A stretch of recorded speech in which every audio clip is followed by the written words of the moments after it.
Kordamine on tarkuse ema. Kuulake kordussaadet.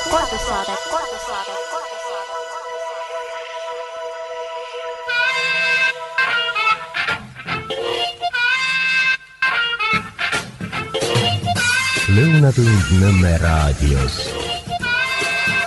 Ja tere maailm, ongi Lõunatund Nõmme raadios, olemegi sagedusel 99,3 MHz, ilm on mõnusalt, no kuidas seda kenasti öelda, jahedavõitu ja igati tervislik. Ma loodan, et kõigil oli öösel hea uni ja nii edasi.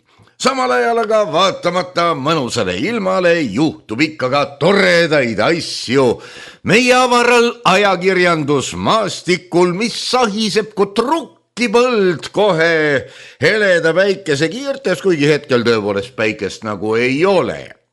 Lugesin täna hommikul varakult, vaata et esimesena kena uudist. Noorte tööturule kaasamisel on väga oluline osa ennetustegevusel. Tõlkige see nüüd endale ära, saate aru ka, mis asi toimub. Niimoodi igal juhul leiab palgainfoagentuuri juht Kadri Seeder. Mida ta siis leiab, ma kordan veel kord. Noorte tööturule kaasamisel on väga oluline osa ennetustegevusel. No ma usun, et õnnetustegevusi tehakse aktiivselt, aga siin tuleks täpsustada, kas neid tehakse ka läbipaistvalt ja laiapõhjaliselt. Kas ikka panustatakse neisse või hoopis investeeritakse ja kas ennetatakse õigeid asju või ennetatakse noorte teket preservatiividega? No igal juhul kommenteeris nimelt, et Kadri Seeder Statistikaameti värsket teadet, et tööturu surveindeks, olete kuulnud siukest sõna? Tööturu surveindeks. Seda võiks tipikatelt küsida, kuidas seda mõõdetakse ja kuidas see pressib. Kunagi mina esitasin, no sellest on tõsi aastakümneid möödas, ühel meedikute puhkeüritusel ka viktoriini küsimuse, et mis on inimese veeväljasurve. Ja ainult üks peaarst julges öelda, et see on ilmselt kusetrukk. Aga mis asi on tööturu surveindeks?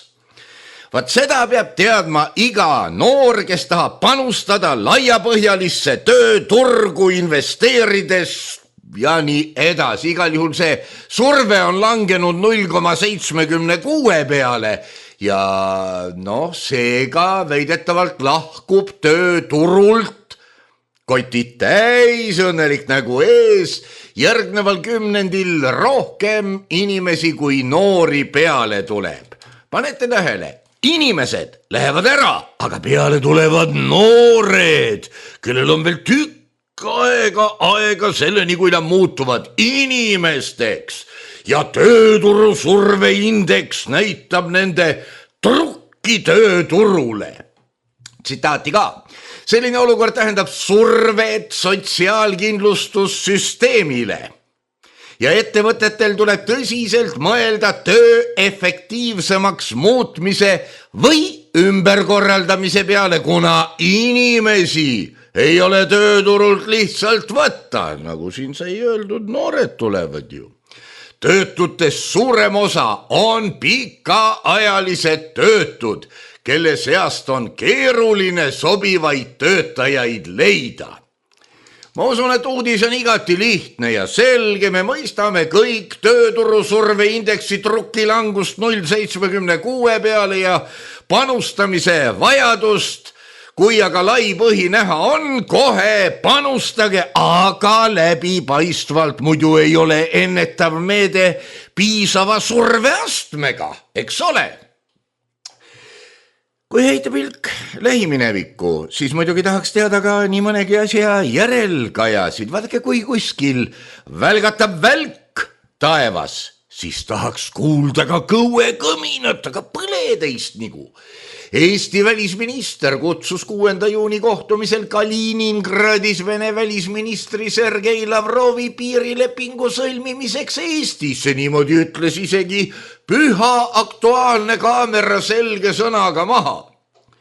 Paeti sõnul võtab Venemaal siseriiklik asjaajamine aega vähemalt paar nädalat ja seetõttu pole veel leppe sõlmimise aeg ja koht täpselt teada. No need paar nädalat on nüüd möödas ka, aga kuldid on endiselt rukkis ja ühiskonna valvekoer lakub, no ütleme hingehaavu mentaalse keelega.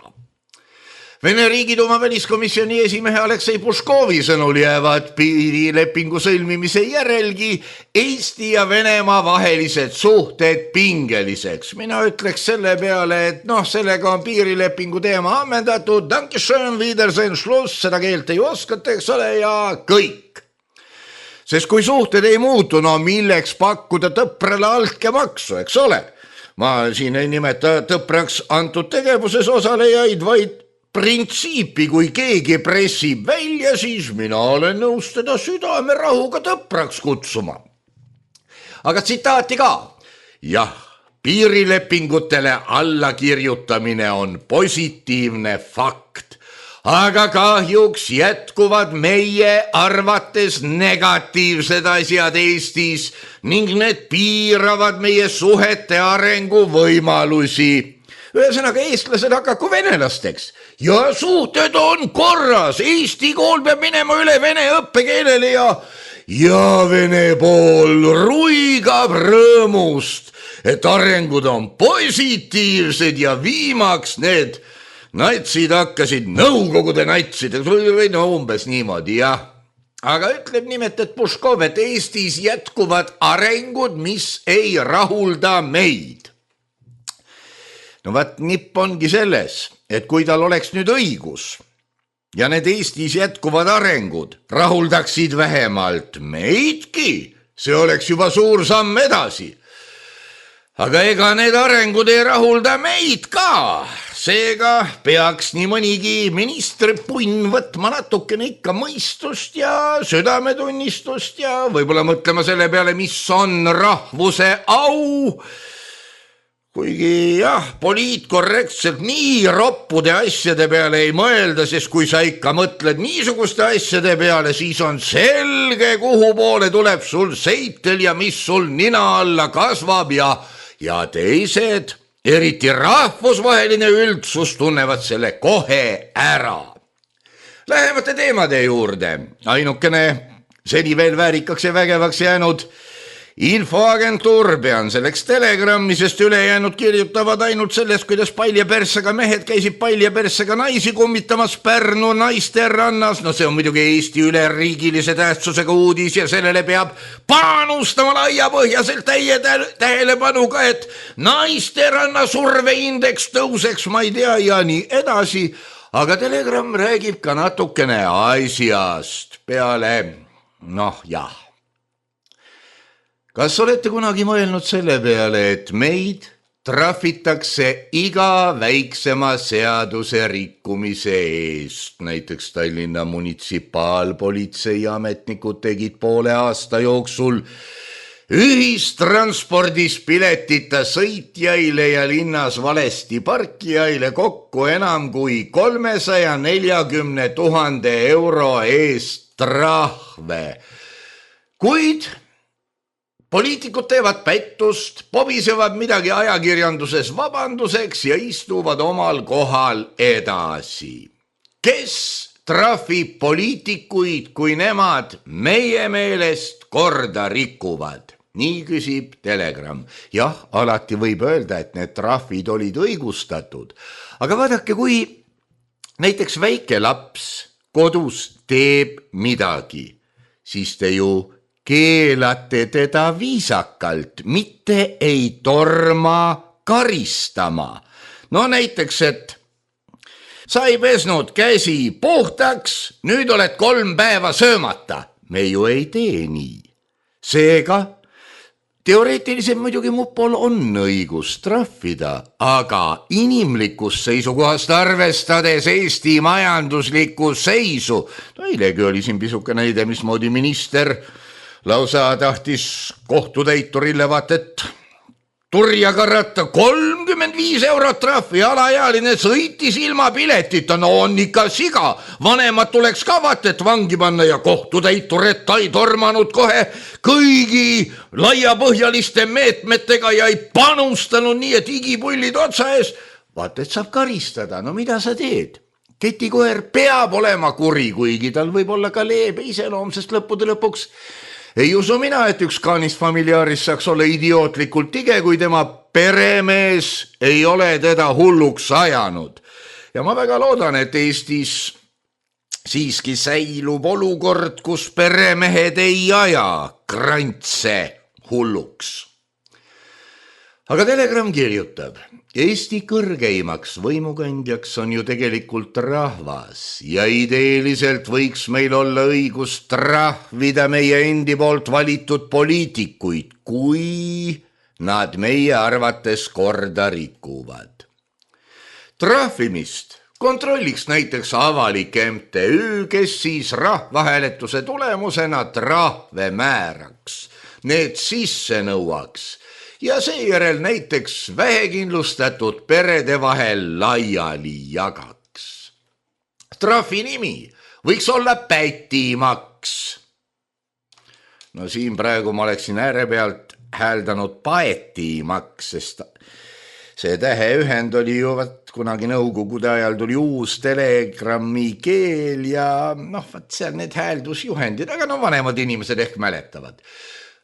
Telegram kirjutab, võiks olla pätimaks, kuna, olgem ausad, meie kulul tehakse ikka päris palju pättust.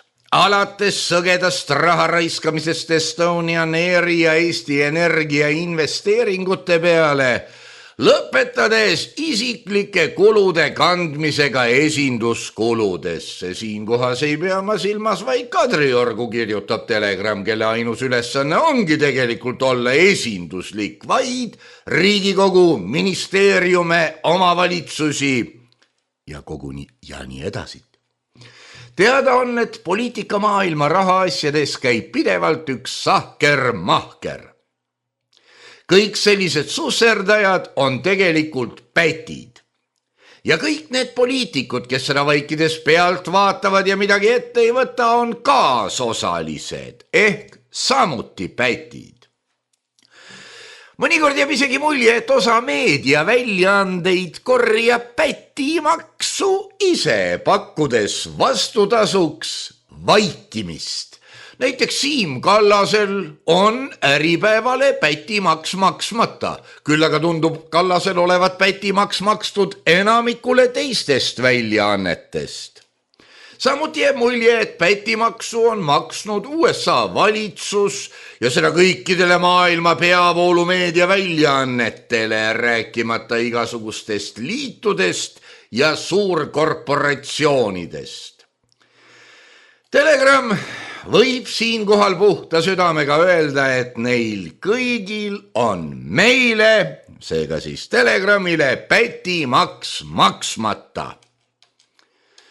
No Telegrami koha pealt ma ei tea, aga ma kardan, et Nõmme raadioga on asi umbes samamoodi. Ameerika Ühendriikide üks esiisa, Thomas Jefferson, on öelnud, et kui rahvas kardab valitsust, valitseb türannia. Kui aga valitsus kardab rahvast, valitseb vabadus.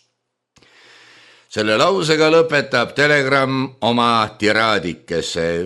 Põhimõtteliselt olen nõus. Kuigi tõenäoliselt mõningaid nüansse võib siin leida, need võivad olla ka keelelised, aga müts maha mõttekäigu ees.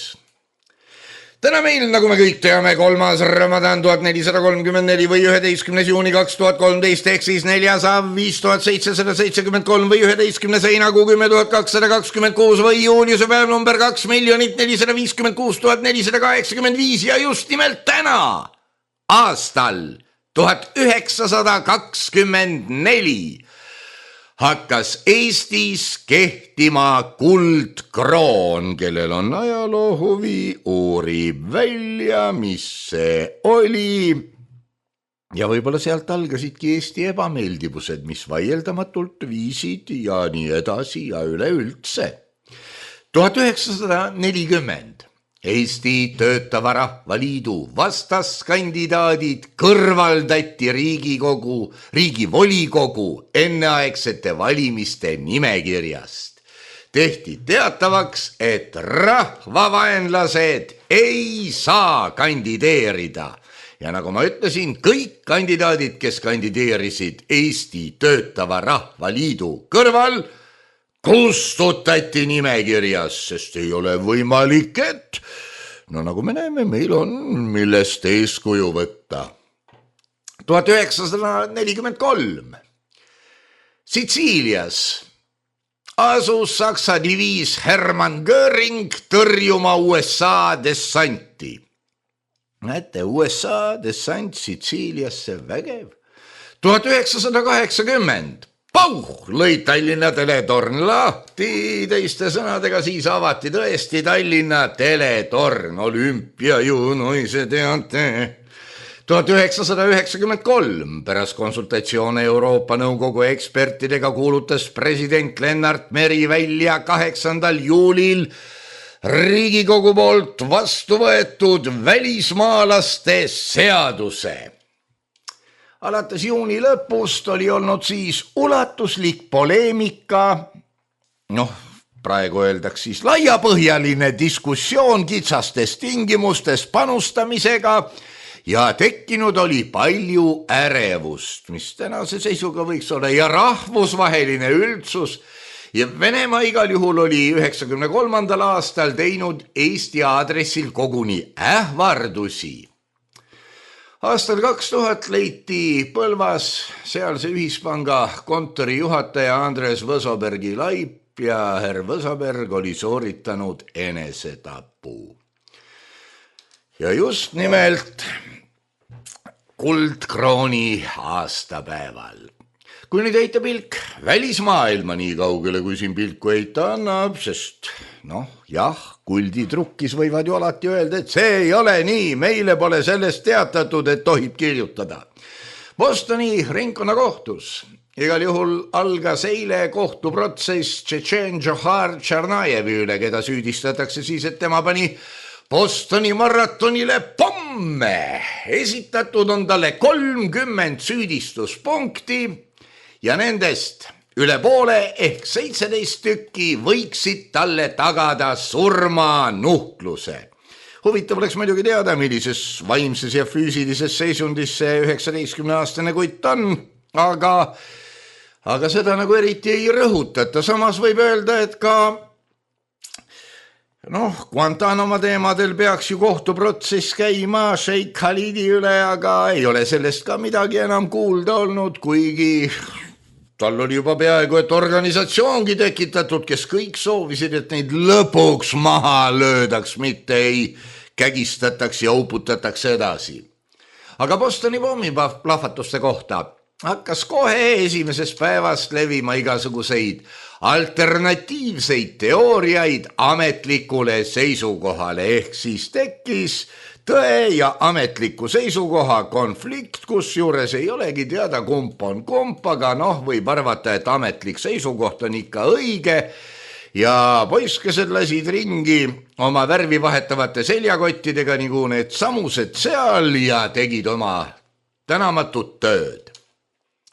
Kõigepealt tuli ju Bostoni maratoniga välja, et paljud inimesed märkisid ära, et juba enne starti oli platsis pommikoerad ja inimestel paluti jääda rahulikuks. Hiljem tuli välja, et vendade Tšernajevite seljakotid oli hoopis teist värvi kui need ranitsad, mis oli plahvatanud pommidega ja ilmselt apelleeritakse kohtus, et tegemist oli Dopleri efektiga, kus ise saate aru, kui maratoni joostakse, siis kiire liikumise pealt võib punane tunduda rohelisena ja roheline punasega. Tõsi, kiirus peab olema väga suur, aga nagu me teame, inimvõimetel ei ole ka piiri. Ma panen pisukese lingi igal juhul üles, võite neid teooriaid kõiki lugeda ja teada, et ametlik seisukoht on õige. Suurbritannia peale võiks samuti visata pilgu. Endine peaminister Tony Blair ütles BBC-le, et Süüria kodusõda on põhjustanud rohkem surmasid kui Iraagi konflikt alates 2003. aastast ja et tema pooldab lääneriikide sekkumist. Kui nüüd tõsiselt seda võtta, siis peaks olema just nimelt lääneriikide sõdureid seal Süüria kodusõjas surma saanud, sellepärast et ega Iraagi konfliktis ei loeta ju neid ülejäänusid. Ametlik statistika käib ainult pühade demokraatia viijate surmade kohta, aga kes seda Tony Blairi kalambuuretamist ka mõistab täpselt. Blair oli omal ajal, kui ta oli peaminister ju George W. Bushi truu liitlane ja nemad ju arutasid Bushi suvilaski 9 kuud enne sündmust, kuidas ajakirjandus peab käituma, et sissetung Iraaki oleks igati õigustatud ja nii edasi.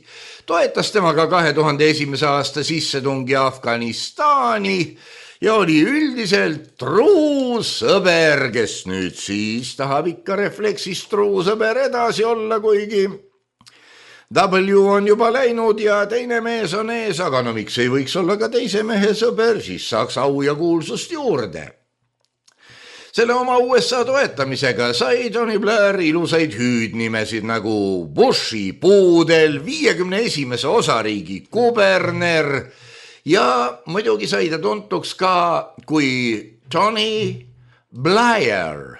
Liar tähendab valetajat inglise keeles, aga sellise kirjapildi ja hääldusega on seda välja pakutud. Tony Blairi on nimetatud ka sõjakurjategijaks tema tegude pärast ja ta vist isegi on kuskil kenasti sattunud niimoodi tribunalikese alla. Tsitaate temalt. Ma isiklikult arvan, seda kuuldes meenub mulle muidugi Herr Baskin, et me peaksime vähemalt kaaluma aktiivselt Süüria kuulutamist lennukeelutsooniks. Sekkumises keeldumine, kui on näha, mis Süürias praegu toimub. Lõppude lõpuks on Süüria kodusõjas surnud proportsionaalselt suurem hulk elanikkonnast kui Iraagis alates 2003. aastast ning sellele ei näi lõppu tulevat. Siis on ka tegevusetus poliitika ning otsus, millel on tagajärjed. Nii et siiski märkab ta, et tapetud on suur hulk tsiviilelanikkonda. Üllatav, kas hakkab silmake lahti minema või? Press TV-le andis muide intervjuu Kanada majandusteadlane Michael Chossudovski. Siukene ilus tüüpiline etniline Kanada nimi, Chossudovski. Ja tema sõnul ei ole välistatud, et Ameerika Ühendriigid rahastavad Egiptuses selles märulis ja mässus, mis seal toimub, mõlemat osapoolt. Mis on ka täiesti loogiline, aga mida ei ole üldse viisakas välja öelda, nii et ma kardan, et Chossudovski võiks siin natukene ka tagasi tõmmata. Ametlik seisukoht on ju, et me peame appi minema kogu täiega, ma pean silmas meie all seda, et Eesti on ju NATOs ja Eesti piir käib vastu Egiptuse tagust, nii et eestlased peaksid juba olema seal ja põmm-põmm tegema. Aga tsitaati. Chossudovskil muidugi. Egiptuse sõjaväes võivad olla erinevad auastmed, kuid lõppkokkuvõtteks antakse neile käsklused Washingtonist. Ja Chossudovski sõnul saab Egiptuse armee Ameerika Ühendriikidelt abi ja seda abi ületab ainult Iisraeli antav ja see teeb neist olulised liitlased. Seega võib oletada, et riigipööre toimus Pentagoni heakskiidul. Ütleb ta veel kaasa nüüd tsitaadi moodi asi, et protestijate hulka on infiltreerunud hulk inimesi. Morsi opositsiooni toetasid USA fondid ja moslemi vennaskonda toetas salaja USA valitsus ja isegi USA luureteenistused. Chossudovski on seisukohal, et USA peamine strateegia on nõrgestada Egiptust rahvusriigina. Ehk siis kõik omavahel tülli ajada.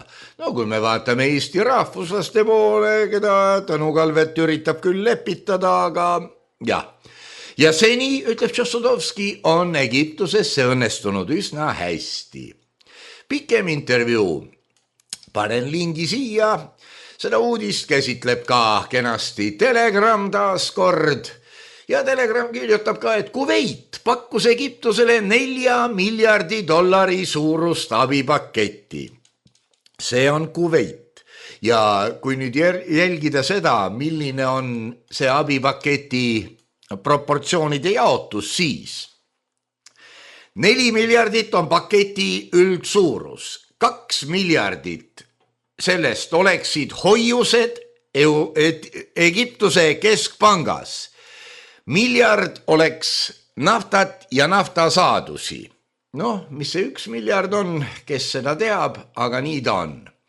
Araabia Ühendemiraadid ja Saudi Araabia teatasid teisipäeval, et pakuvad Egiptusele Araabia Ühendemiraadid 3 miljardit ja Saudi Araabia $5 miljardit abi. Seega siis on Pärsia lahe riigid pakkunud Egiptusele juba $12 miljardit. Seda alates ajast, kui sõjavägi kukutas president Mohamed Morsi. Kummalisel kombel vaikib Iraan. Nii tema on. Ja kui hakata siin nüüd faktikesi võrdlema, kokku panema, siis võiks muidugi issanda päev enne looja minna, kui siit midagi selget sotti saab, aga kel mõistust, see mõistab. Ja nüüd, head inimesed, ei ole mina stuudios enam üksi, täna võtame ette ühe kummalise teema, mõnes mõttes on ta kummaline, mõnes mõttes mitte, aga igal juhul stuudios on Sulev Valdmaa, kes hakkab põhiosa sellest teemast kandma, Andro Roos, ja eks ma ise ka jään siia kenasti stuudiosse, ei hakka kuhugi ära minema. Härra Valdmaa, plaanis on, nagu ma aru saan, panna püsti üks ausammas niisugusele inimesele nagu Eduard Arends, kes siis, heakene küll, alustas tema oma eluteed Tallinnas, lõpetas tema Kuusalus, mis ka väga kaugel ei ole, on ta vist 42 kilomeetrit, Balti-Saksa päritolu kiriku tegelane, kes tegeles eesti keele uurimisega. Kust niisugune mõte tuli? Oli ju tegemist inimesega, kes oli tegelikult usuvõitleja, eitas ilmalikku kirjandust, eestikeelset vähemalt kindlasti, ja tahtis hoolt kanda just eriti kiriku keele puhtuse ja kauniduse eest. See on asja üks pool ja see on loomulikult õige. Aga nii palju on vahepeal aega mööda läinud ja kui me vaataksime seda Eduard Arendsi poolt tehtud täies mahus ja komplekssuses, siis me peame ikka täna tunnistama, et Eduard Arends oli mees, kelle elutöö viljaks oli selle eesti kultuurkeele lõplik väljatöötamine ja viimistlemine, mida me täna teiega kõik kõneleme. Jah, ta suri 160 aastat tagasi, veebruarikuus, ja nüüd siis ilmnevad korraga tema mõjud. Kas Laurentiuse selts tegelebki peamiselt niisuguste asjadega? Mitte ainult. Eks nad ikkagi kultuuri ja ajaloo mõttes võib-olla need teised asjad ka mahuvad sinna valdkonda, kuid kui inimesed külastavad meie kodulehekülge, siis on näha, millega selts tegeleb. Me oleme internetist õltsasti leitavad, kui otsingumootoritesse panna 2 sõna Laurentiuse selts, siis me tuleme sealt kiires korras esile, sest meie lehe külastatavus on väga suur. Seda on kena kuulda, aga võib-olla siis paari sõnaga lähemalt Laurentiusest, Laurentiuse seltsist. Ega mul ju eriti palju andmeid ei ole. Jaa, Laurentiuse selts on loodud 2010. aastal. Linnumaarja päev oli vist, täna on meil siin ka üks magajate päev või mis meil täna on, ega täna ei ole ka tavaline kalendripäev. Ja tuli kokku 5 inimest, kes tahtsid moodustada ühte vaba kodanike ühendust selleks, et luua platvorm projektide kirjutamiseks. Projekte oli vaja näiteks selleks, et kontserte korraldada või mälestusmärke püstitada. Ja nii see selts 2010. aastal tehti. Tänaseks me oleme saanud juba siis 13. aastasse 3 aastat vanad. Ja koduleht kirjeldab täpselt nagu kroonika, nagu Läti Henriku kroonika, mida me oleme teinud ja me oleme vaba kodanike ühendus, kes mõtlevad ja tegutsevad vabalt ja erilisi piire ja piiranguid meil ei ole. Kui ma kuulen, et keegi tegeleb projektide kirjutamisega, siis Ausalt öeldes reageeriksin ma umbes samamoodi nagu üks saksa tegelane, kui ta kuulis sõna kultuur, mida kõike kultuuriks ei nimetata. Miks on vaja kirjutada projekte, miks on vaja korraldada kontserte, kui selle jaoks on olemas ka suuremad ja ametlikumad kontsertorganisatsioonid. Eraettevõtluses kipuvad kontserdid tihtipeale kas läbi kukkuma, nendega on seotud kõik võimalikud pahandused a la, et artistidele polegi millestki maksta ja raha on nagu kadunud. Maksuamet hakkab puistama nüüd, nagu ma lugesin, kontserdikorraldajaid, sest on kahtlusi, et keegi on saanud sealt maksuvaba tulu ja nii edasi.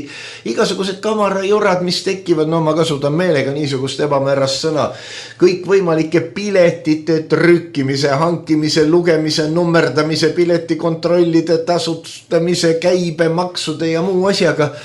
Kas see on masohismist? Muide, kas Laurentius läks teise ilma märtrina või rahumeelselt? Laurentius läks teise ilma märtrina, tulemärtrina. Ja teie siis enam-vähem samamoodi, et maksuameteid põletaks, selleks võtate ette niisuguse kontserdi korraldamise, projektide kirjutamise. No elu on teine. Et ma arvan, et kui kõik on viks ja viisakas, raamatupidamine on õige ja inimesed on ausalt käitunud, siis ei ole ka tuleriidale minekut. Aga härra Lepa, elu on niisugune. Ei ole enam niisugune nõukogude aeg, kui tramm viis Koplist Kadriorgu ja see oli ainus võimalus peaaegu sõitmiseks. Täna on meil see tramm Koplist Kadriorgu ja 1000 muud võimalust veel ja neid muid võimalusi rahastatakse projektidest. Iseasi, kui ratsionaalne on see nüüd riigi seisukohalt, sest ütleme, teha üks meeletu projekt, mille käive on näiteks 1 000 000 eurot, mis on mõeldud nälgivate laste abistamiseks ja siis pidulikult kantakse üle ka võib-olla mõni 1000 eurot kuhugi, et saaks mõni laste hooldusega tegelev üksus korraldada koolituse, kuda seda tegelikult teha tuleb ja mu jaoks jääb just see projektide kirjutamine tõepoolest niisuguseks allergiliseks pinnuks seal samuses, mis kipub häirima. Ja, no ongi nii, eks te räägite õigust, aga asjad on mitmetahulised ja no ma ütleks niimoodi, et nüüd taas iseseisvunud Eesti Vabariigis ju projektindus on elamise viis. See on lihtsalt elamise viis, me võime uhkelt öelda, et see on ebaõige, sealt mandi riisuvad pealt ära need, kellele asi pole üldse mõeldud ja nii edasi, aga no midagi ei ole parata, see on elamise viis. Seega siis te nagu õigustate lutikaid ja muid parasiite, et see on elamise viis. Me peamegi imema verd oma doonororganismilt, me peame rasvuma, meid peab saama palju, sest sugu me teeme ka tema seljas ja nii edasi. Vaat nüüd me jõuame sellele maailmavaatele natuke lähemale. Ma ei kahtlusta teid milleski, ma ei süüdista teid milleski, aga võib-olla katsume leida selle asja positiivsemaid tahkusid. No ma usun ikkagi, et sellel projekti asjandusel on ikkagi väga positiivsed tahud. Et lihtsalt me võime ka asja mustvalgelt vaadata, kas on üldse midagi või ei ole üldse mitte midagi. Et kui nüüd rääkida sellest, millest me alustasime, et Laurentiuse selts sooviks panna monumenti sellele mehele, kes on meie täna kõneldava keele välja arendanud, siis ongi 2 võimalust. Kas seda monumenti on üldse mõtet hakata mõttes fantaseerima ja kavandama ja lootma, et see kunagi saab, ja siis me peame siia juurde mõtlema projektinduse ja teine võimalus on see, et me ütleme, et meil niisugust 50 000 eurot maksma minevat asja ei ole mitte mingisugusel kombel võimalik püstitada, ärme üldse mõtle. Vaadates meie riigi nii-öelda tavalaristamisi, see 50 000 eurot, see on köömees. Meil on mulle Rõugekanti püstitatud Eesti ema, mis nüüd ilustab tegelikult bensiinijaama esist platsi, sest kus on kasulikum bensu müüa kui seal. Eesti emal oli positiivne külg. Kuna püstitati niisugune ausammas, siis kinnisvara arendajad ei saanud seda müüa mõnele uusrikasturakale, kes oleks ehitanud sinna rõveda maja, selleks, et ülevalt alla vaadata terve Rõuge peale ja võib-olla teisel korrusel tunda ennast tükk maad kõrgemal olevat kui Rõuge kiriku torn ja ja mida inimesele veel vaja on.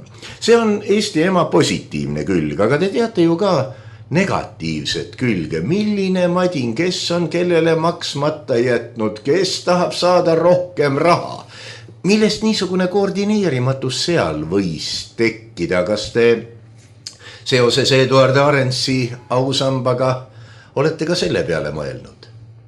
No ikka. Selts peab hoolitsema oma hea maine eest.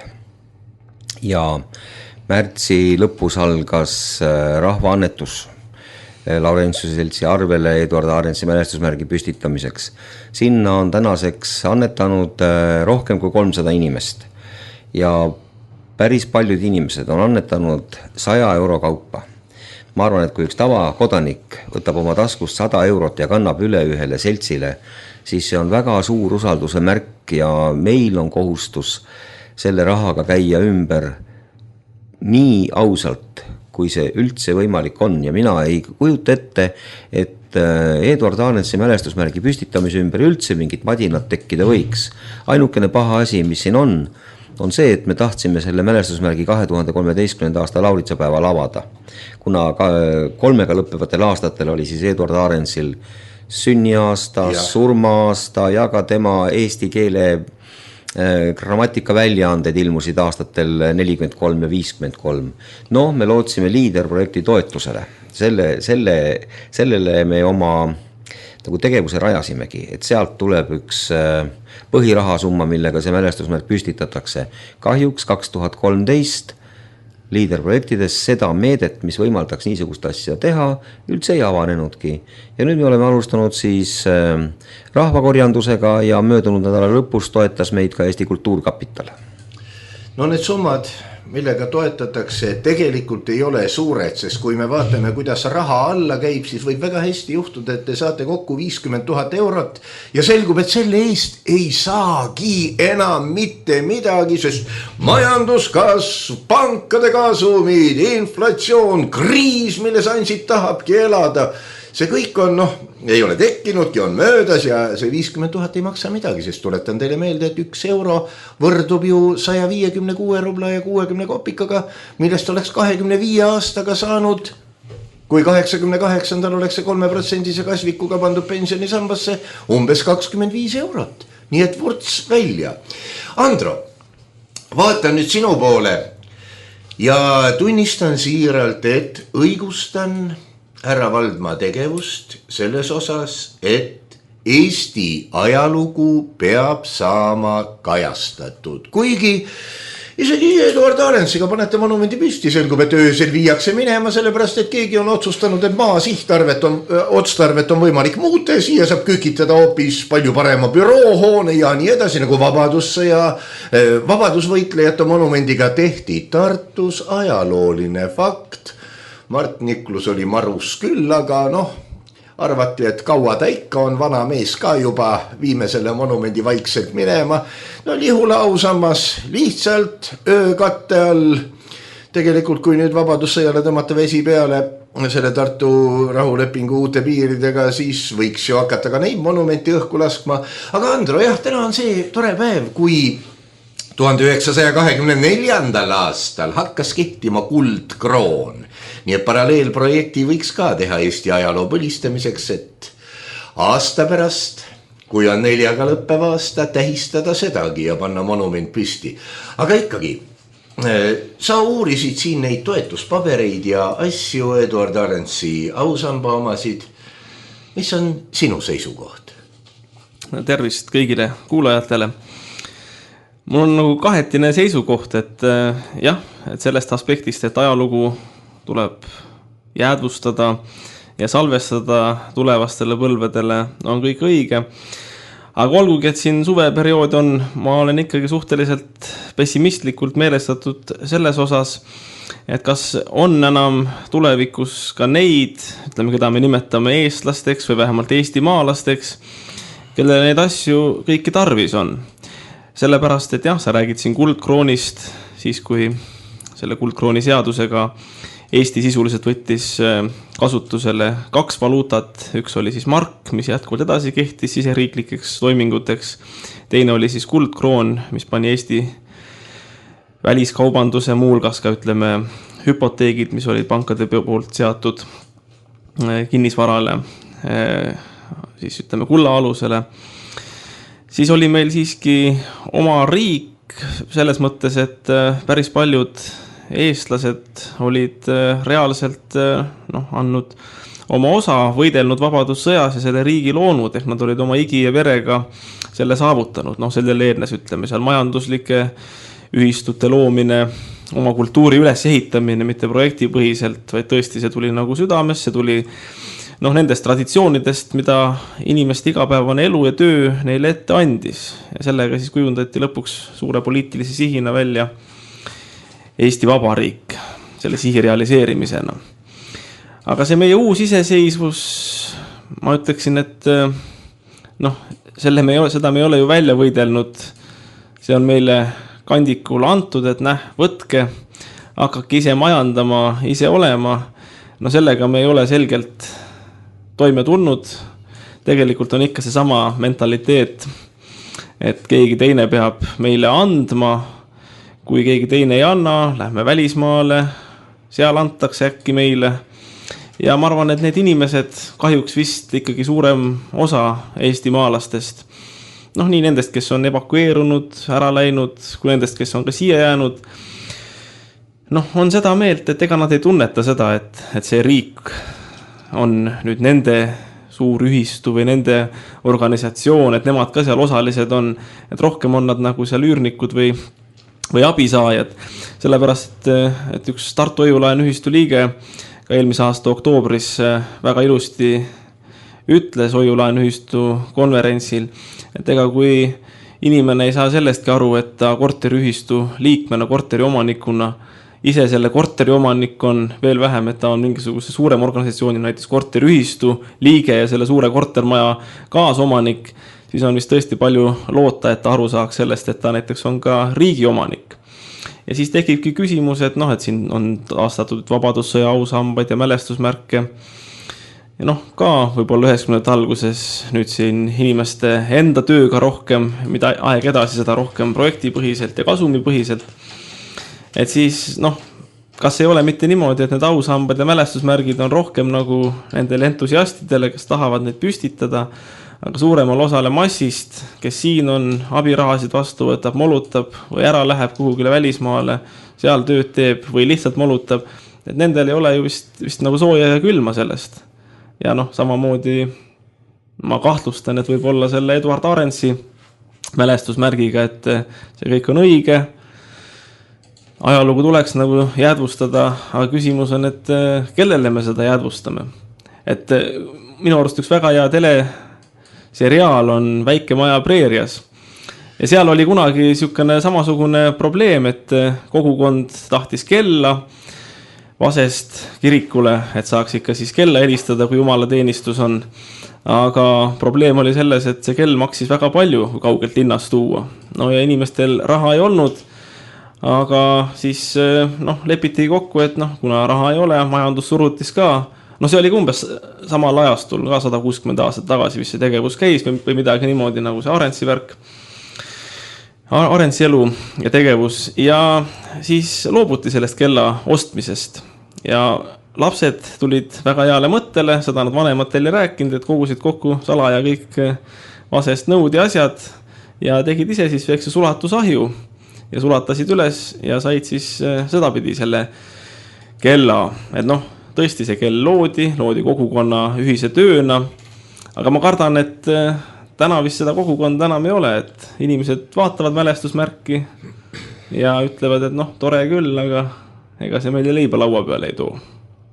Jah, Andro, sul on õigus kahelda, sellepärast, et see, kes ei kahtle, sellel on 50-50. Kas tal on õigus või tunnistab ta end vabatahtlikult jäärapäiseks pooltotakaks, kui ta paneb mööda. Probleemid, mis sa välja tood, on õiged.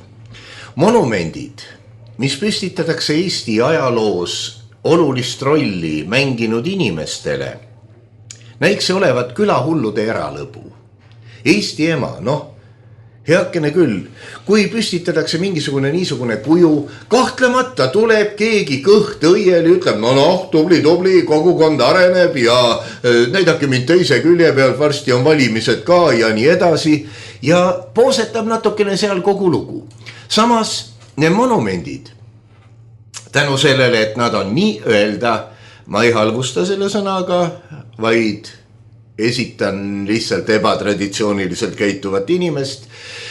Need monumendid tänu külahulludele on limiteeritud, sellepärast, et kui riik ei toeta, siis, nagu ma ütlesin, inflatsioon sööb järjest kiiremini summat, mis sul on ja iial ei või teada ka, kuidas käitub surm. No ma pean silmas maksuametit, see, kes talle oma elegantsi ja kordumatu graatsiaga arestib arveid ja nii edasi. Andro, sa tõid siin välja, et kellele see monument on.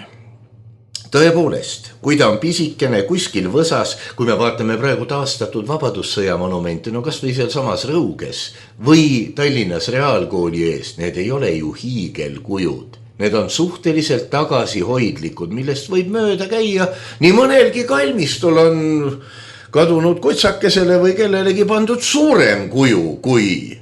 Aga ilmselt on tegu siingi annetustega, piiratud võimalusega ja riigi soovimatusega põlistada teatud nähtusi. Jah, midagi ebamäärast.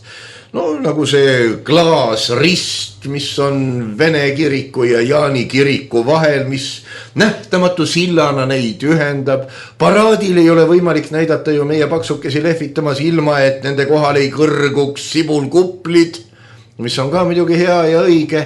Kuidagi on see kummaline. Loomulikult võib tekkida ka Eduard Arentsiga teatavaid probleeme, sest võib-olla meie sõbrad ei saa meist aru. Selles mõttes, et no tal ei ole ju turbanit peas või ta ei ole võib-olla ümber lõigatud või no tont seda teab ja kas üldse sobib panna Eesti kiriku ägedale usuvõitlejale monumenti, kui teised usud. Me ju teame kõik, et nii mõneski paigas on isegi jõulud keelatud ja, või vähemalt juudipäraseks tehtud, et asi oleks nagu toredam. Järgmine aspekt oleks siin see, et hea küll, 1853 Eduard Arentsi grammatika teine trükk lauseõpetusega ja seal tema tegi ettepaneku minna üle vanalt kirjaviisilt Eestis soomepärasele kirjaviisile, mis on siis nii-öelda, eesti keel on foneetiline keel, nii nagu loed, nii ka hääldad, eks ole, mis siis oleks jah, just nimelt foneetiline. Aga see kirjaviis muide hakkaski 1800 ilmselt pärast tema surma pidi see, ei saa ju niimoodi, et inimese eluajal hakkab tema leiutis kehtima. Patent tuleb ikka postuumselt, see on kindlamgi veel. See hakkas kehtima, aga Arents võttis aluseks selle, et tema ju pani tähele, et kirjutatakse ühtemoodi, hääldatakse teistmoodi, et need ei kattu. Kui me kuuleme tänast eesti keelt, 2 känd, no kirjutame siis, et känd, las sõna läheb metsandusse. Sulev Valdma, pikk jutt oli, ma loodan, teil on hea mälu. Kohutavalt huvitav, iga lause peal oleks tahtnud midagi öelda. Millest ma alustan? Ma kõigepealt ütleks võib-olla seda, et ma uurisin hoolikalt seda graafikut viimases ühistulehes. Ma olen Tartu hoiulaenuühistu hoiustaja ja saan seda lehte ja ma uurisin seda inflatsiooni kõverot. Te mõtlete seda, kus oli kajastatud 2 rahareformi ka? Ja mis on... Mille tulemus oli 25 eurot kunagise kõva aasta palga eest. Et see on nii, et paberi peal on see õige ja matemaatiliselt ongi see õige, aga kuidagi elades neid aegu ja rahakursi rahaväärtuse muutusi üle, siis vaatamata sellele, et tulemus on tänaseks katastroofiliselt nutma panev, oleme me kõik elus ja minu pealegi vaadates näljas ka ei ole. Et see asi on kuidagi teistmoodi, et ärme matemaatiliselt võtta. Kui me räägime sellest, et kellele monumente vaja on, aga kujutagem siis ette monumentide vaba Eestit üldse.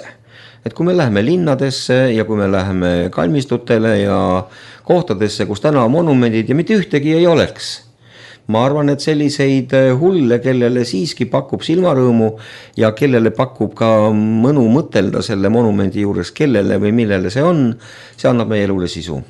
Ja me Kuusallu tahaksime just niisugust monumenti just selles mõttes, et ta kindlasti ka rikastaks nii-öelda meie miljööd. Meil on ju muuseas Eesti esimene vabadussõja monument kalmistul. See oli kõige esimene, mis Eestisse püstitati. Ja siis te näete, et Kuusalu rahval on selline meelelaad säilinud, et tema tahab muidugi midagi püstitada kogu aeg, et me tahaksime Aarentsit püstitada meie pastoraadi ette. Vaat see on kirikumaa ja sinna ma ei usu, et sinna tekiks mingisugune erastamine või ärastamine ja et see monument viidakse eest ära sellepärast, et tuleb kas elamu või turg või tankla. Seda seal ei juhtu. Ta tõstab miljööväärtust. Mulle on öelnud mitmed giidid, et sõidame turistidega siit Peterburi maanteed pidi Kuusalust mööda, pööraks sisse, aga siis mõtleme, mis siin on? Kirik on igal pool, kalmistu on igal pool, kauplus on igal pool, mida Kuusalus näidata? See monument oleks seal vabadussõja monument, mis on ka muidugi suur asi, kuid ainuüksi sellepärast ei tulda ja kui ma arvan, et me saaksime Nõmme Monkleeni taolise 2 meetri kõrguse pronkskuju Eduard Arentsist, ma arvan, seda tuldaks vaatama. Ja keel on iseäranis tähtis. Ma tahan ka seda öelda, et kuigi me räägime siin eestlaste väljarändamisest, madalat iivete veel ei nimetanud, kuid vaatame tõele näkku. Vaatamata 20. sajandi 2 maailmasõjale ja nende kaotustele, mis Eesti rahvas pidi kandma, vaatamata küüditamisele 40. aastail, vaatamata 21. sajandi alguse väljarännule, ma arvan, et Eesti rahva arv on siiski suurim, mis ajaloos üldse olnud on. Või ei ole ta oluliselt väiksem, kui ta oli kuskil kõrghetkel. See kõrghetk on üsna lähedal olnud. Meie ei ole täna kaduv ega hukkuv rahvas. Meil on see, et kui sa saad kodakondsuse, siis sa oled kohe eestlane ja siis sa võid isegi keele ära õppida ja pole häda midagi. Ma natukene vaatan selle külje pealt ka. Aga tõepoolest Kuusalu kiriku juurde, kui niisugune ausammas tuleks, see oleks väga kena. Kui te rääkisite siin graafikust, siis see graafik näitab, et aja jooksul asi väheneb, vaatamata sellele, et ta pidevalt kasvab suuremaks. Ja nii juhtub ka kõikvõimalike ausammastega. Nende tähtsus väheneb, kui nendega ei tegeleta. Kui näidatakse, käid Soomes ringi, näed Lenini patsas siin, Lenini patsas seal, nii nagu Nõukogude delegatsiooni kunagi seal juhiti ja nüüd lähme vaatama kõige suuremat Lenini patsast ja siis vaatame veel seda patsast, millest on ainult fotod ja nii edasi. Kõik on ju kena, aga me peaksime kuidagipidi siduma need kujud ka tegeliku eluga. See annab neile väärtuse, et inimene, kes tuleb, vaatab kas või selle kuju siluetti ja ta ütleb, ma tean, kes see on, ma tean, mis ta tegi. Ta on osa meie ajaloost. Aga samas tuleb tõdeda ka, et väga paljud kujud on poliitilised kujud. Näiteks ma mäletan, et oli Kalinini ausammas, praegu on kuskil internetis oksjon, müüakse Kalinini treipinki koguni, mis kuskil olla alles hoitud elasti. Kalininit ei ole, Lenineid ei ole, Stalineid ei ole, Vabaduse platsilt võeti ka Peeter maha ja kaovad nad nagu kõik võimsad igavesed jumalad, keda tõenäoliselt siit ilmast on kadunud karjade kaupa ja kelle nimesid ka enam ei teata. Aga nüüd vaataks teisele poole külge Andro. Mõtlikult kuulasid. Nojah. Et minu jaoks on nagu siin ütleme samasugused paralleelid nagu ikkagi nende vabadussõja mälestusmärkide ja ausammastega. Et igale eestimeelsele inimesele peaks olema ju iseenesest mõistetav, et need Eestis olemas on, aga teistpidi küsida, et kas meil on siis täna seda vabadust. Mina ütleksin, et ei ole, sellepärast, et see on suures osas deklaratiivne, kui me räägime näiteks rahandusest või majandusest, see ei kuulu ju meile, eestlastele, isegi mitte eestimaalastele, vaid seda juhitakse väljast poolt. Me oleme siin rohkem nagu välisomaniku palgatöölised, üürnikud, taulised tegelased. Ja rääkimata sellest, et siin Tartu rahu tahetakse tühistada ja anda Eesti Vabariigile järjest rohkem Eesti NSV nägu ka tema piiride mõttes. Siis samamoodi, kui me räägime kirjakeelest, jällegi see, et loomulikult tuleb kirjakeele rajajaid, selle arendajaid, ajaloolisi isikuid jäädvustada ja väga tore oleks tõesti niimoodi, nagu siin Margus ütles, et kui inimene näeb kas või selle siluetti, et ta kohe ütleb ära, et näed, see ongi see mees, kes on teinud meie kultuurile vot seda. Aga jällegi me näeme igapäevases elus seda, et kirjakeelt ja ka kõnekeelt tegelikult lörtsitakse. Kas enamik eestlasi üldse näiteks mõtleb korrektses eesti keeles, sellepärast et ma kohtan järjest rohkem eriti nooremaid inimesi, kes lauluviisi ümisevad mingisuguseid ingliskeelseid või võõrkeelseid laulukesi. Järelikult ta oma südames võib-olla järjest rohkem ei tahagi enam eestlane olla, et ta pigem vaatabki sinna välismaa poole. Ütleme, arstid lõpetavad ülikooli või astuvad ülikooli, võtavad kohe seal rootsi, norra keele kursuseid. Selle koha peal ma paneks siiski vahemärkuse. Arst tahab ka ennast teostada ja kui siin ei lasta, ma ei süüdistaks arste. Ega see polegi nagu süüdistus, ma lihtsalt konstanteerin nagu fakti. Et kas meie eestlaste südametes on seda soovi olla eestlane ja näiteks rääkida eesti keelt ja arendada seda eesti keelt või on nagu rohkem see eesti keel ikkagi siukene hääbuv ma ei tea, nähtus või kuidas seda öelda. Et väänati meid eurooplasteks, aga saagem eestlasteks. Jah, sellepärast, et nähes seda, kuidas näiteks ka Tartu Ülikooli listidesse tuleb näiteks doktorantide poolt kirjutatud kirjades selliseid grammatikavigu. Ma ei tea, kas siis nemad ongi need, kes seda mälestusmärki nagu vajavad või ütleme, ma kardan, et kui nemad selle mälestusmärgi siluetti näevad, siis nendel pole sellest sooja ja külma. Ja need on meie rahva haritlased. Keel muutub kummalisemaks ja kui Andro, sa rääkisid siin sellest, et ümisetakse inglise keeles, ma mõtlesin selle probleemi läbi. Üks neiukene noorukene kõva 6-kuulise staažiga laulja või umbes niimoodi aastat 10 tagasi ütles, et mul on inglise keeles lihtsam ennast väljendada. Ma mõtlesin, miks? Ja siis ma sain aru, et sõnad ei sega teda. Sõnad ei ole nii konkreetse tähendusega, nii mälestustega seotud nagu emakeelse väljenduse puhul ja tõepoolest selleks peab ikka 20 aastat kõva tööd tegema, et osata eestikeelseid sõnu välja hääldada nii, et neis on ka mõte alles. Kui ma kuulan meie uudistelugejaid, ei ole midagi parata. Ka mu lemmikkanalites hakkavad parasitismid sisse tulema. Nii palju vene keele grammatikat kui praegu ei ole eesti keelest kunagi olnud ja kummaline, kui Eesti sai iseseisvaks, siis jäi mul suu lahti, kui ma nägin esimesi suuremaid matuseid, kus kanti ordeneid padja peal ja pilti täpselt nagu vene kommete järgi. Ja ma mõtlesin, et kas tõesti nõukogude ajal Eesti matused ei tohtinud olla vene kommete järgi, aga nüüd lausa peavad. Mu jaoks täiesti arusaamatu. Keel muutub. Tuleb tõdeda, et jah, hääldatakse erinevalt asju välja. Sa heidad siin ette noortele ühte teist, mina heidan ette vanadele, ka oma generatsioonile, kes panustab laiapõhjaliselt edendamise viljelemisse. Ja loomulikult, kui ma vaatan siin Sulev Valdma poole, projekti ei rahastatud, aga kas seal oli kirjutatud, et laiapõhjaline panustamine kaasamise läbi toimub? Ei olnud ju.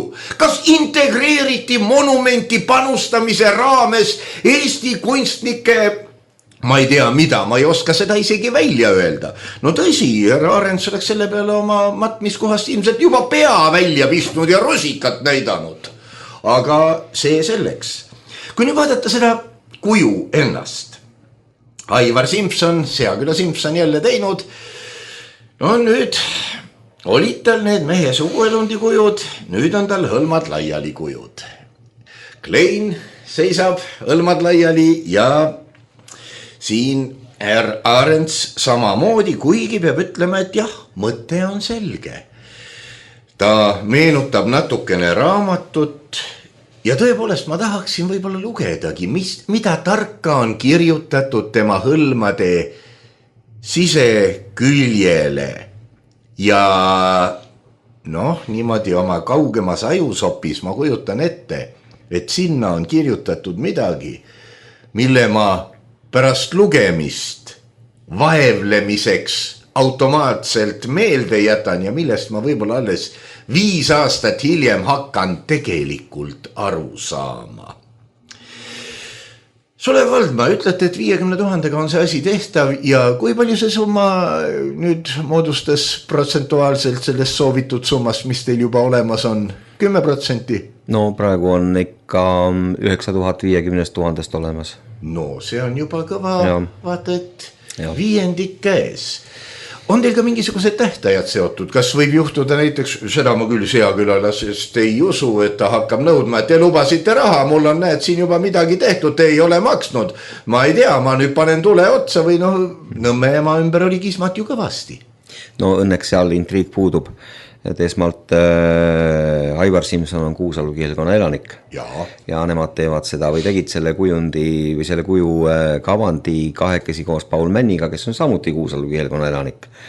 Et mul on hea meel, et 2012. aastal oli Kuusalu vallavalitsuse poolt toetatud ideekavandite konkurss, kuhu laekus 11 tööd. Ja Aivar Simsoni ja Paul Männi töö ei olnud ainukene kutselistelt nimekatelt kujuritelt laekunud konkursi töö. Seal oli ka teistelt kutselistelt ja mainekatelt kujuritelt laekunud töid. Ja väga keerukaks osutus väljavalimine.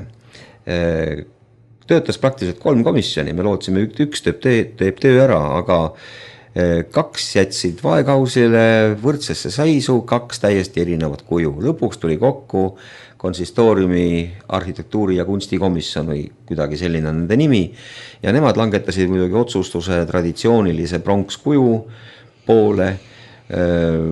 Üks teine oli värksa modernsem kujutis, aga me saame kõik aru, seal on võib-olla mõneti häiriv see, et Eduard Arendsi kujus on näha tuntud käekirja, see on tõesti, nagu te ütlete, hõlmad laiali, von Kleen, kes Nõmmelgi seisab, kuid ometi on ta väga intrigeeriv ja teistsugune, väga erinev.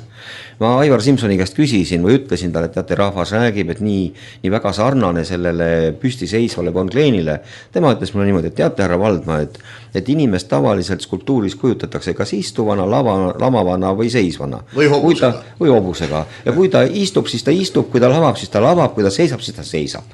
Mul ei olnud sinna midagi vastu öelda, aga ma kujutan ette, et kui see kuju saab ükskord püsti Kuusalu pastoraadi ette, kus Eduard Arends elas, siis tundub, et ta oleks seal nagu 100 aastat seisnud. See sobib sinna väga-väga suurepäraselt.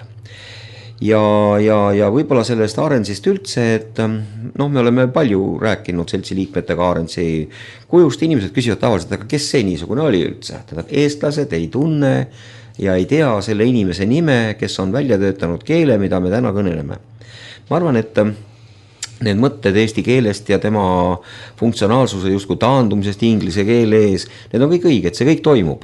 Aga ma tahaks ikka väga loota, et täna eesti keelt sihilikult ei hävitata. Meil on siin keeleprofessoreid küll, kes tegelikult eesti keele grammatikat püüavad reformida ja mina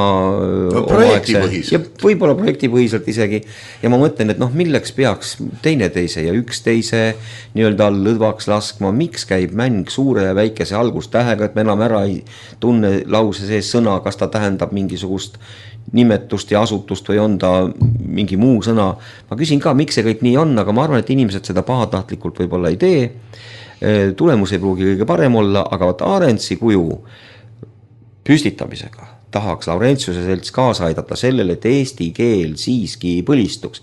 See kuju on nii intrigeeriva väljanägemisega, et seda hakatakse hiljem alati ära tundma ka hämaruses ja inimene selle hakkab assotsieeruma see kuju tema poolt kõneldava keelega. Me oleme sellele mehele selle kuju võlgu.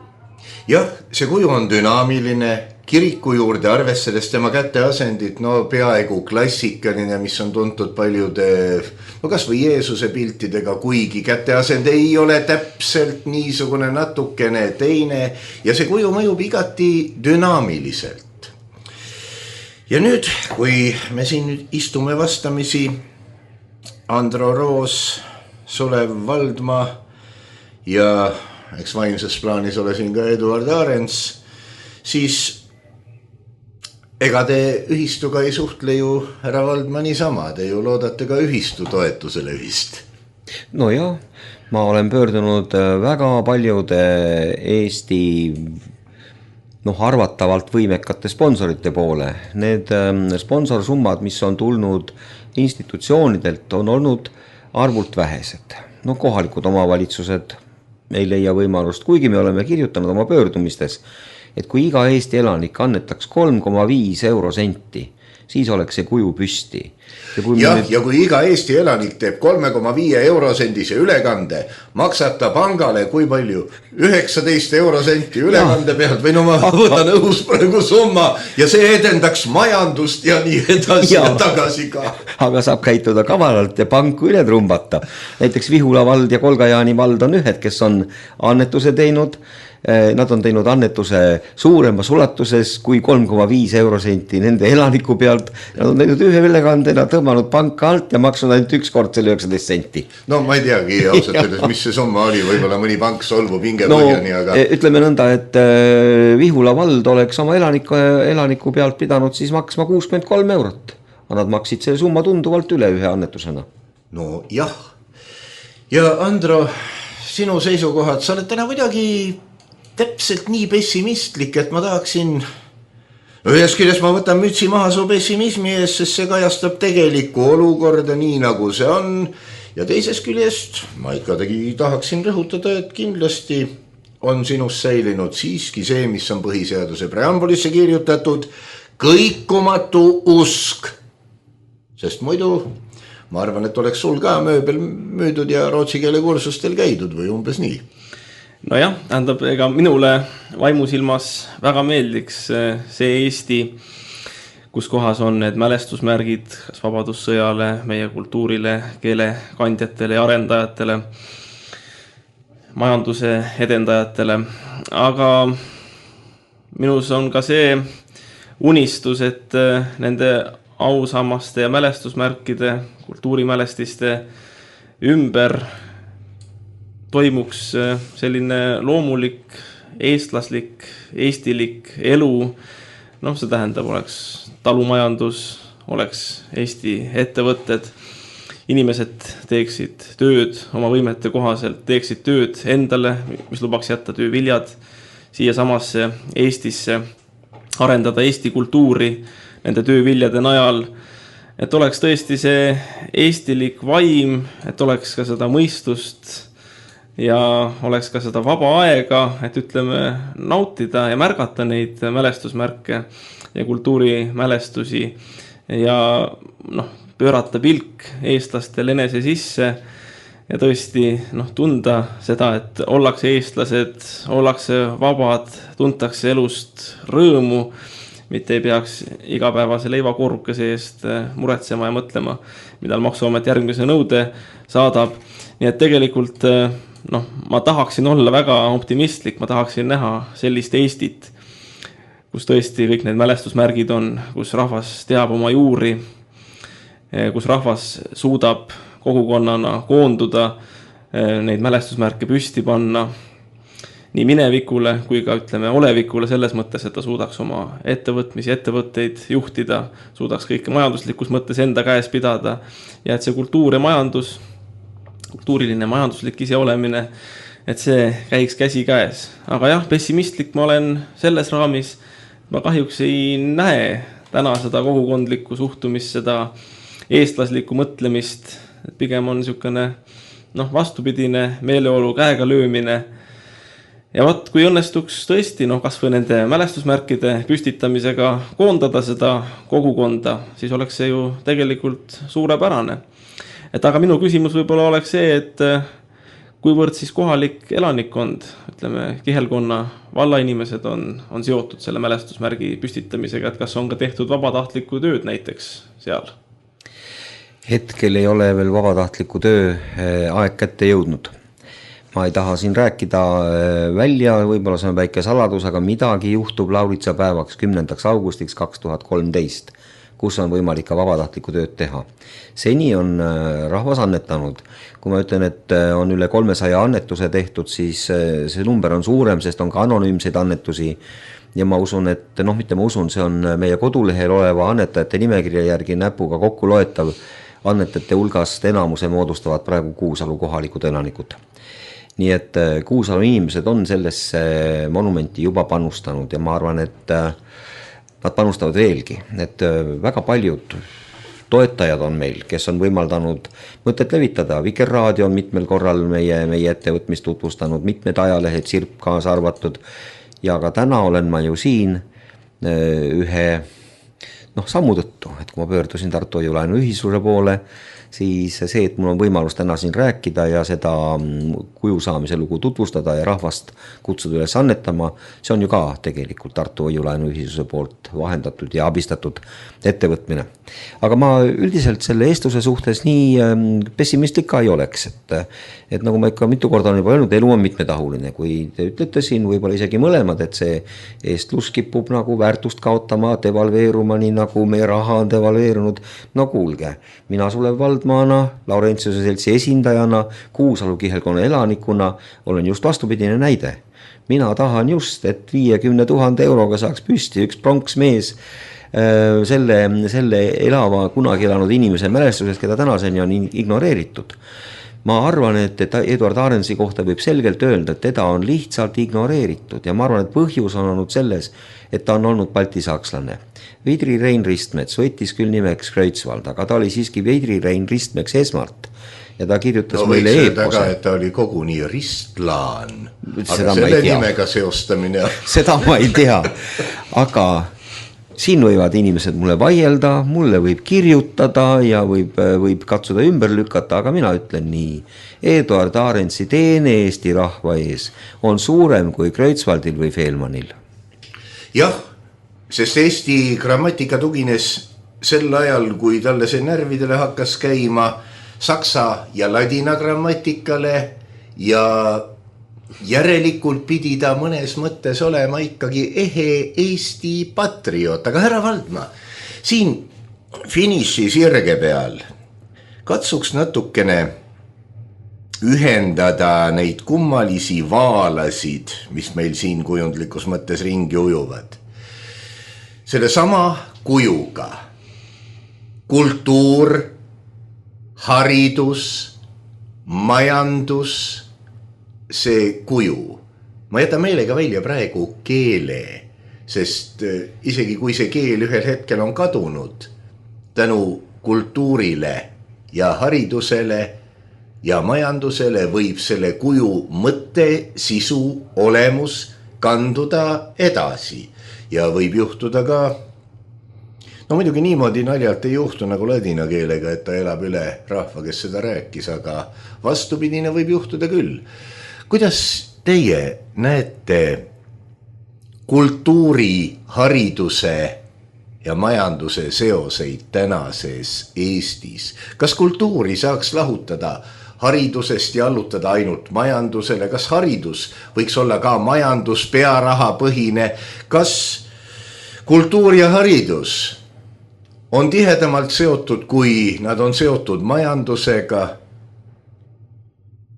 No ma arvan, et võib vaadata mitmeti, aga kui te siin toote need 3 nii-öelda elementi välja, et siis esmane emotsioon selle mõttekäigu peale on see, et siis me ikkagi räägime, vabandust nüüd väga lihtsakoelise võrdluse eest, aga et me räägime siiski ka taburetist. Need 3 asja on omavahel niimoodi seotud, et kui üks on nõder ja lühem kui teised, siis kogu see kupatus on vildakas. Meil ei aita kultuurist ja kultuuritraditsioonist ja ütleme rock-summeritest ja välismaa esinejatest ega rahast, kui meie haridus kõiges selles teeb kehva tööd. ja samamoodi võtame... Öelda on vildakas. No, et on vildakas, jah. Nii et mul tekib selline assotsiatsioon, et need on siiski omavahel lahutamatult seotud, et kui me täna ütleme, et Eesti võt selles vaimuelus või mittemateriaalses elusfääris midagi on viltu, siis see viltu olek on sellepärast viltu, et sealt üks mingitest komponentidest on nõrgemini esindatud. Ma mäletan oma isa, tema ütles alati niimoodi, tema oli selline ehitajamees ja rauatöömees ja mõni käis vaatas seda, mis ta oli teinud, kukkus kritiseerima. Isa ütles alati, et kellele ei meeldi, teeb ise endale paremini. Ja ma olen selle isa mõtte peale mõelnud alati niimoodi, et kui minagi näen midagi, mis mulle ei meeldi ja mida ma tahaks kritiseerida, siis see, mis mulle ei meeldi, on niisugune ebameeldiv kahel põhjusel. Ja rohkem ma võimalusi ei näe. Need kaks põhjust on need, et see asi on sellepärast nii, nagu ta on. Selle tõttu, et see, kes selle tegi, temale tundub see hästi. See on tema jaoks piisavalt hea. Või siis teine võimalus, sellele inimesele ka võib-olla ei meeldi, aga tal pole paremaks raha. Et võt kogu see kooslus, mida te praegu rääkisite, et siin ka tuleb vaadata, et kas see, nagu see vaimuelu meil täna on koos majandusliku toega, meeldibki meile sellisena või ei ole meil lihtsalt vahendeid paremaks? No siin on muidugi üks kuritegelik vahend tegelikult, see on projektide rahastamine, millest me ka alustasime, aga ma keeraksin sellel titel natukene teise otsa, me võime ju kultuuri pähe rahastada tõesti junni purgis, selle junni taastootmist purki ja nii edasi ja kuna tal on raha, siis ta võib neid junne sinna purki panna palju. Me võime rahastada näiteks räpp-ropp laulupidu ja nimetada seda kultuuriks, kuigi tegemist on äärmisel juhul mingisuguse geto subkultuuriga ja nii edasi. Aga härra Valdma, te siis ei lahutaks teineteisest kultuuri ja haridust eraldi sahtlitesse? Noh, mitte, sest ütleme siis niimoodi, kuidas siis haridus või hariduse vahendaja, õpetaja selleks on saanud, kes ta on. Eks ta on saanud ikkagi ju kultuuri kaudu ja see, mis on temast õpetaja teinud, see on kultuur, see on tema keelekultuur, see on tema mõttekultuur, see on teadmised, kultuurialased teadmised, et ma ei näe küll võimalust, et kultuuri ja haridust lahutada saaks. Ometigi enne imet meil näikse need olevat lahus ja mõlemad seatud sõltuvusse rahast. Pearaha ja haige pearaha ja nii edasi. Nii et siin oleks terve tööpõld. Andro, kas sul on ka midagi öelda? Võib-olla tasakaalustaks oma varasemat pessimismi, et ma arvan, et projekt väärib kindlasti toetamist, et igaüks, kes raadiosaadet kuulab oma nõu ja jõuga, võiks ja peaks abiks olema, kas see on siis nüüd rahaline annetus või ka vabatahtlik töö, et ma loodan, et kui olukord sinnamaani jõuab, et siis on võimalik ka seda rakendada, sellepärast, et minu arust eriti tähtis oleks just vabatahtliku töö ja kohalike inimeste osalemine selle mälestusmärgi rajamisel, sellepärast, et siis osatakse ka seda rohkem, võib-olla halb sõna jälle, väärtustada. Nii et kultuuriline külg, jah? Nii et kultuuriline külg ja siis oleks ka nii, et valla inimesed, küla inimesed, kihelkonna inimesed saaksid öelda, et ka mina olen isiklikult osalenud selle mälestusmärgi püstitamisel, see on minu mälestusmärk, ta räägib sellest valla külastajatele, räägib Arendsist ja viib seda kultuuri ja ajalugu selles mõttes ka edasi, nii et võib-olla terve Eesti sellest siis ka teadlikuks saab ja saab siis ka teada, mis mees oli Eduard Arends ja mida ta siis eesti keele ja eesti rahva jaoks teinud on. Aga sellega lõpetamegi. Aitäh Sulev Valdma, aitäh Andro Roos ja mine sa tea, ehk kohtume ühel hetkel veel.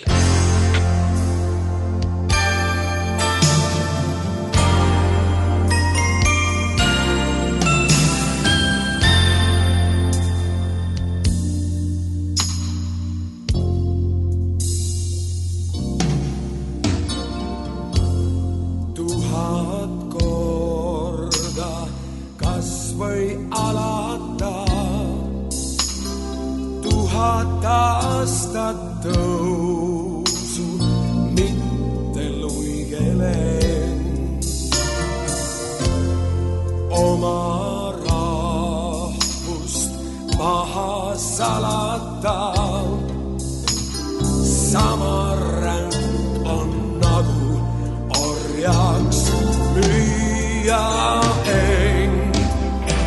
Eestlane olen ja eestlaseks jään, kui mind eestlaseks loodi. Eestlane olla on uhke ja hää, vabalt vaarisa moodi. Ja just nõnda vabalt vaarisa moodi. 1000 kõuehäälset küsijat, vaba meri põlis, talud püha muld. 1000 korda 1000 püsijat, kõige kiuste elus hoiab püha tuld. Eestlane olen ja eestlaseks jään, kui mind eestlaseks loodi. Eestlane olla on uhke ja hää, vabalt vaarisa moodi. Ja just nõnda vabalt vaarisa moodi. Nende meiste moodi.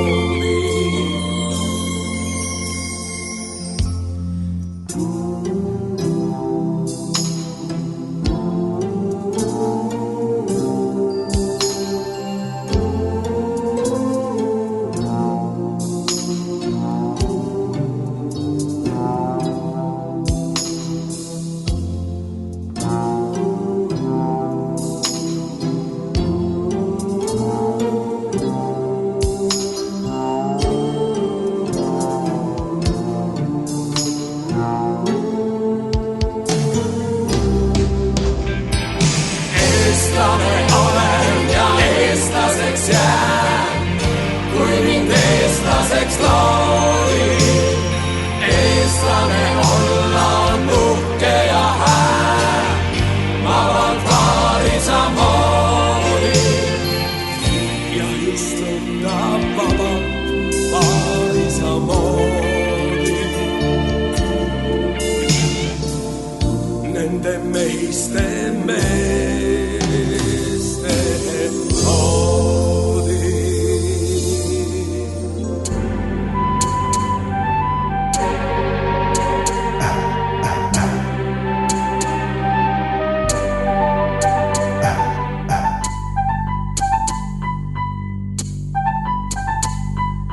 Saade on salvestatud 2013.